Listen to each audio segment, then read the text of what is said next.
Welcome back, everybody. We have an interesting story coming out of NBC News. This is a follow-up to the previous video on vaccines. If you haven't seen it, I encourage you to go check it out. And this is concerning the measles outbreak, how doctors can change anti-vaxxers' minds. Now, the last time we looked at this, we looked at legislation being proposed for how senators and Congress members were trying to change the laws in order to address these problems, and we kind of looked at why that wouldn't work. Now, this is something that I do believe will work because individual exceptions apply to individuals and why they want to be exempt from those vaccines. And if you can change their minds on those reasons, then you can increase your overall population that is vaccinated. So we're going to read through this and we'll kind of analyze the arguments that they present. So this is when Theresa Ward had her first child 14 years ago. The Pittsburgh mom followed the pediatrician's recommendations and fully vaccinated her son on schedule. So we're starting off with somebody who is pro-vaccination. But when the boy turned 3, Ward began to worry about the risk associated with vaccines, like fever or rare but serious allergic reactions. So this is somebody who had vaccinations on her child and then changed her mind later. She also feared autism. Okay, this is somebody who's not really familiar with the science then. Ward, now 30, began refusing booster shots for a toddler, and when she later had 2 more children, they went unvaccinated. Now, these are, in my experience, most difficult people to try to convince as far as having a vaccination and changing their mind, so this will be interesting to see what they say. I didn't feel urgency to make a choice to have them vaccinated because of the environment we live in, Ward explained. We're in the U.S., we live in Pittsburgh, where we have access to the best hospitals if there were some disease. Now, this is a reasonable argument from a risk and reward sort of situation. If she's afraid of autism, she's looking at that risk, and she feels that there is zero risk of any sort of infection from these diseases, then I can understand especially from the allergic reaction perspective, why take the risk. I didn't feel urgency to make the choice and have them vaccinated because of the environment, she says. So she's speaking of just the levels of disease in which she sees prevalent within society. Now, we looked at those case numbers for measles yesterday from the CDC and the upshoot that we've had in the last 2 years, but still throughout the entire U.S., 337 cases out of a population of 360 million. So you can do the math and realize just what a low percentage chance that is. And if you're looking at allergic severe reaction and you're concerned about that, 1 in a billion chance is still, something that you have to conscientiously think about. Because she refused vaccination, several pediatricians in the area turned her away, concerned about the risk that it could pose to their other very young patients, which is interesting and I think a valid reason, because if your child is not vaccinated, even if those other children are vaccinated, again, it doesn't eliminate the risk in order to obtain that disease. It just drastically decreases it. If you're introducing a child that has the possibility in order to become infected, then that poses a risk to everyone else around them. Ward finally landed at a pediatrician's office in the East Pittsburgh that didn't mandate vaccinations for patients. Instead, over the course of several years, the doctor maintained an open dialogue with Ward. That's very interesting that a doctor would not mandate, or a clinic wouldn't mandate the vaccinations in order to be given to a child in order to see them. And I think overall this is a good thing because it increases your availability of healthcare to children, especially those at risk from parents who are skeptical concerning healthcare and the science around it. The doctor's patience paid off. In 2016, after a 10-day trip to India, Ward's perspective on vaccines began to change again, seeing how people suffered from preventable diseases as well as the lack of access to basic health care. Ward realized her internal conflict about vaccines was self-centered. Not according to the reasons she gave beforehand, unless she was lying about her reasons. We have responsibilities for the greater good of the world. Ward said, when she returned from India, she went straight to her pediatrician and got her 3 children up to date on their shots. Okay, so she was scared because of the prevalence and the horrific things that she saw in India. Again, that doesn't change the basis for her reasons initially, so I think that this was a matter of her seeing something and then changing her mind on the severity of those risks. When her 4th child was born, she vaccinated him on schedule. That's got a lot of babies for her. While the overwhelming majority of Americans choose to have their children vaccinated, the number of children who go completely unvaccinated is rising, and I do believe it is a value judgment within those populations and how much they trust the providers and the science that is being provided to them. The most recent estimates from the U.S. Center for Disease Control and Prevention show that in 2017, 1.3% of toddlers haven't had a single shot, more than quadruple the rate 0.3% rate in 2001. Ward's story hints at the time and intends. I love how it doesn't list the reasons that the Centers for Disease Control provide, and they just completely gloss over that. If you go to the CDC control and prevention and you look at the rates in which they're increasing, as far as the number of diseases at least, it explains that the reason is immigration to the United States and the influx of people with the disease and bringing it with them. Ward's story hints at a time of intensity of care that may be required to counsel a hesitant parent about vaccines. Yeah. Hints at a time and intensity of care that may be required about hints at the time? Is it just saying the duration of time, the relationship? I'm not sure what they're talking about there. Need a copy editor. But as outbreaks of measles continue in the U.S., doctors and public health experts are realizing that there is a lot they don't know about the most effective methods to counteract anti-vaccine movements. I hate when it is couched in this position as if you're trying to coerce the patient. That's not the reason that we're here. We're here to advocate for the patient, present them correct information, and allow them to make an informed decision. The idea that you can coerce a patient is one step removed from forcing the patient. And once you do that, then we've opened a Pandora's box that we can't come back from. Vaccine safety and effectiveness have been studied for decades, but research on how to talk about vaccines and how to increase vaccine acceptance is still in its infancy. I don't think necessarily so. I think that, like anything else, we inform patients as far as the science and making the right choices as far as our values, and then if their values align with that, or we can create a convincing argument for reasons why, then we can persuade them over onto seeing things in a light that, if correct, they would be open to. If not, if there's no trust, it doesn't matter what the data says, and they're not going to believe us, and that tends to be the problem I find when it comes to a matter of parents who are conflicted on the science itself. In the midst of the measles spread in the U.S., doctors and public health workers are learning on the fly what works and what doesn't. This isn't a new problem. I don't think that this is something they're learning on the fly. I think that everyone is pretty familiar with this problem, and they disagree about how to go about solving it.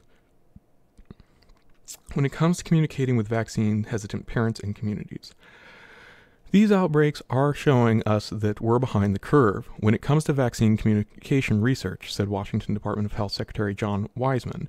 There's no reason people should be getting sick from vaccine-preventable diseases. Interesting.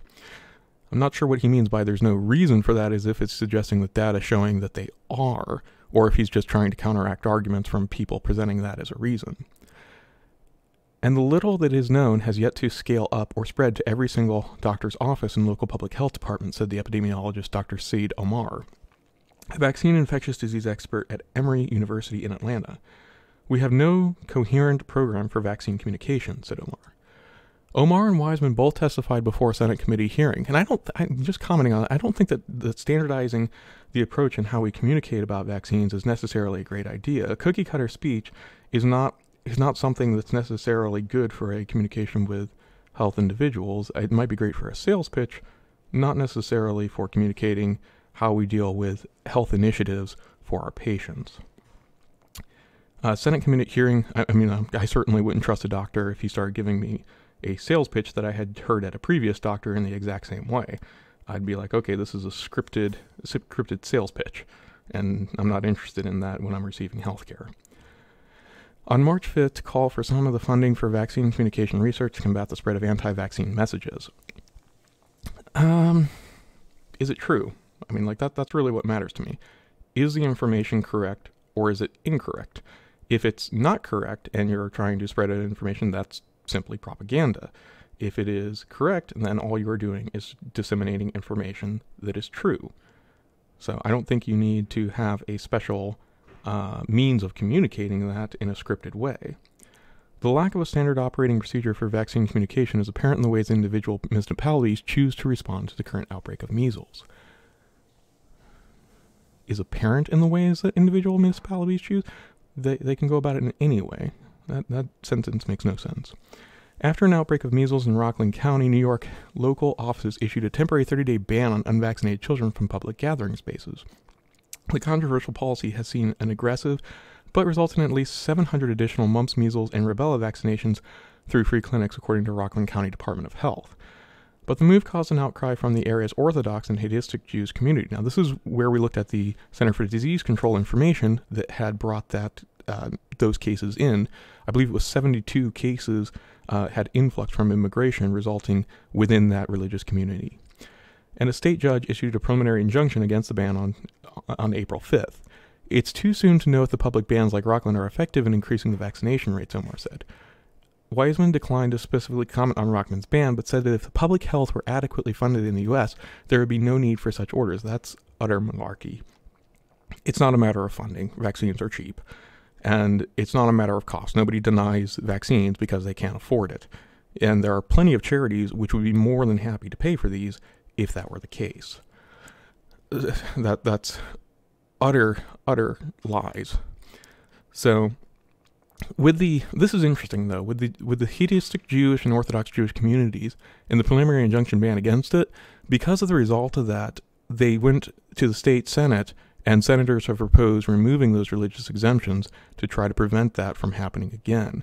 And we'll see if that passes or not. But there are 4 states that already do that, and New York, I believe, would be the 5th. And so if that were to occur, that's a loss of religious liberties in that sense. Empathy, active listening, one effective technique called motivational interviewing, requires a skilled facilitator to use empathy, active listening to connect with a parent who might be angry or scared about vaccines. This should be done in any sort of communication with a patient concerning these sort of matters, whether it's a surgical procedure or if it's a disease process or you're educating about them a med. You always listen to your patients with empathy and active listening. I don't think that this is necessarily a new concept that needs to be rolled out for healthcare providers specifically for vaccines. But then again, concerning what we see in the social media and the virtue signaling surrounding vaccines, this might be needed in this particular case just because this has developed along ideological lines on both sides.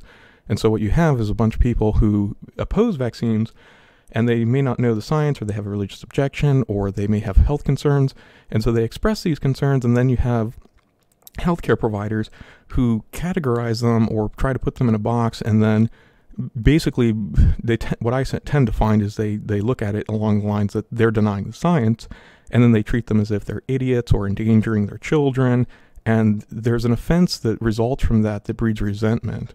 And so it develops an ideology where neither side is communicating with each other after that point. And so maybe this is a good thing. Maybe doctors and healthcare providers do need to be reminded of this, and so that they can approach this like they would any other issue. So let's see. It's what Simon Norali, a healthcare coordinator at Minnesota's Children's Hospital, used during the height of Minneapolis 2017 measles outbreak.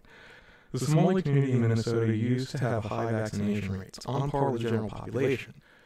But in early 2000s, those numbers plummeted, going from 91% in 2004 to 54% in 2010. That's a hell of a drop. Experts attributed the decade-long decline to anti-vaccination groups claiming childhood vaccines were causing their children to develop autism. I don't think that those claims started around that time, and I think you need some substantial data in order to draw that correlation between the two. Nerali and Somali-speaking co-workers attended community meetings at mosques to speak out against the anti-vaccination groups who had infiltrated Minneapolis Somali community. Infiltrated the Somali community. You mean they were part of the community as far as advocating their views and values? That's a weird way to say that they infiltrated. How is that different from you going to speak and then presenting your views and values? Did you infiltrate the community? I hate it when people present these negative slanted words in order to malign somebody without addressing their argument. It's a cheap shot, and it weakens the actual position of people with truth on their side if they're actually correct. So, oh well, that's neither here nor there. So, experts attribute this to an anti-vaccine groups. We might want to check into that, looking at that data. So, Nurali and Somali-speaking coworkers attended community meetings at mosques to speak out against the anti-vaccination groups who had infiltrated these in Minneapolis Somali communities. Nurali also actively tried to reach families of unvaccinated children. Nurali learned which statements shut down a conversation and which led to an appointment of vaccinations. Again, going back to how they talk about this infiltration, you could easily classify this statement as she was becoming adept in coercion or manipulation. It's all in the way that they frame it. So she found that stating through the MMR shot does not cause autism derailed the discussion. It comes across as superior and condescending. Yes, exactly. I don't see why that's some sort of arcane or mystical knowledge that you would have to discover. It seems openly and apparently condescending, and I don't know. Maybe that's just not the general perception of people in healthcare when they present it like that. Nurali told NBC News, "The thing that worked for us was when we listened." I agree. With the efforts of Minnesota Department of Health, Minnesota Children's Hospital, Nurali and others, Somali children under the age of 6 saw a 262% uptick in MMR shots from April to August 2017, the length of the measles outbreak, compared to the year before. Omar isn't surprised at Nurali's experience. Motivational interview-based techniques go after the motivation, but they don't reaffirm the incorrect facts, Omar said. If you try to correct the incorrect information, it can actually backfire. Absolutely.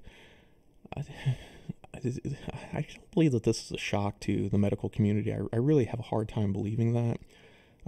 Certainly in nursing schools that I've attended and listened to speakers, this is absolutely reinforced and advocated as basic communication skill. I would have a very hard time believing that that's not the same in medical school. There is already some evidence that streamlined the process can make a difference. Stop demonizing parents. Bravo. Can we all just do just a slow clap there for that? Yeah, I think it's better in the healthcare setting in general than what we see on social media, but there's absolutely a demonization in the mentality of popular culture that it's okay to take shots at people who have hesitation or concerns about giving their kids vaccinations.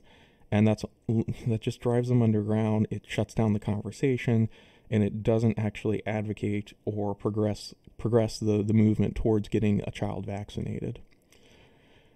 Initial research also suggests when physicians use language with parents that presumes they will receive vaccinations, well, we have to do some shots, as opposed to using language that seems to ask for participation. What do you want to do about shots? More family accepts vaccines, said Omar. Duh.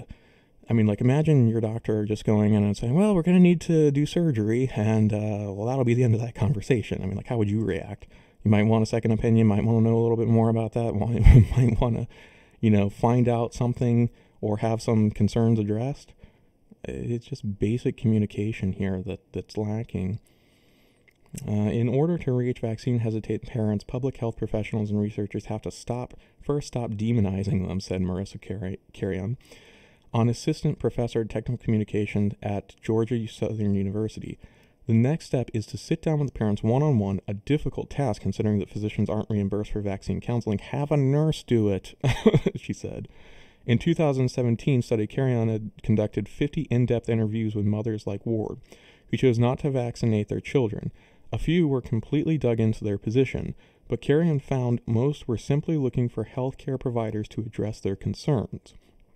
The best I've ever seen at this are community health nurses, not just in general as far as the vaccines, but just as far as listening to their patients and having the one-on-one conversations, understanding where they're coming from, and then giving the explanation from the medical community on the research and the information that's needed in order to justify why the medical provider believes that this is the correct choice. There wasn't anyone on vaccine advocacy side willing to spend that time and really acknowledge their questions, but they were getting a lot of feedback from anti-vaccine community, Carrion said. Those were the people who said, yes, I'll send you the studies, yes, I'll send you the sites. It's, if you're willing to listen to the person you're trying to persuade and have an actual conversation with them and follow up and develop a relationship, they're probably going to trust you. And, I absolutely recognize the bind that this puts into a medical professional as far as the limitation of time, and that you have other patients to see and you need to go out to do other things essentially. But this is a nuanced conversation, a nuanced approach, and it's really the development of a patient-physician or healthcare provider relationship. And because of the way our reimbursement works in the United States with a semi-socialized form of medicine, and the federal government reimbursing you for your time, or an insurance company reimbursing you for your time and the services you provide, it doesn't become a relationship-driven form of healthcare service. It becomes a money-driven source of income based off of the numbers of patients you can see, the number of things that you can bill for. And that's unfortunate, but it's hard to step away from that. And you really have to have a drive and a love for the relationship that you have with your patients to do things for them that aren't going to be necessarily in the monetary benefit of your own self-interest. So this matches Ward's experience. She's talked to a pediatrician she had trusted for years and who put in the time to answer her questions. We found a pediatrician that would not mandate shots and just gave me the freedom to process it and have an open conversation about vaccines, she said. He was very patient and happy to do that, and it really made me trust him more. And, kudos to him. I think this is a fantastic article. If we're facing these issues and we're coming across an increase in people who don't want to get vaccinated because they have concerns, whatever they may be, the absolute right answer to this is to address them, listen to their concerns, and then address those specific to the patient. I don't think a cookie cutter answer to that in a scripted speech or a disseminated information that's the same from one provider to the next is the answer, because it's not tailored to the patient. You're not really listening to the patient at that point. You're just providing a script. But if it's something that teaches communication skills, and even if it's just a reminder to us as providers in order to take the time to listen, to address these concerns with patients, I think that will improve our overall vaccinations, and people be much more willing to consider getting the vaccinations. And specifically in cases where patients are denying the science or questioning the science, I'm certainly not saying that applies to all people who refuse vaccinations, but for those that it does, it is certainly a matter of trust in the relationship with the provider. And so the best thing that you could do is to spend the time to listen to them and then address their concerns. And be okay if they say that they don't want it, because trying to force it on them is only going to drive them further away and solidify them within their ideology. So that's all I have for today. I hope that you guys enjoyed it. Let me know what you think, and if you have any comments or thoughts or any other topics other than this, or even other articles like this, go ahead and feel free to send them my way. Thanks, guys.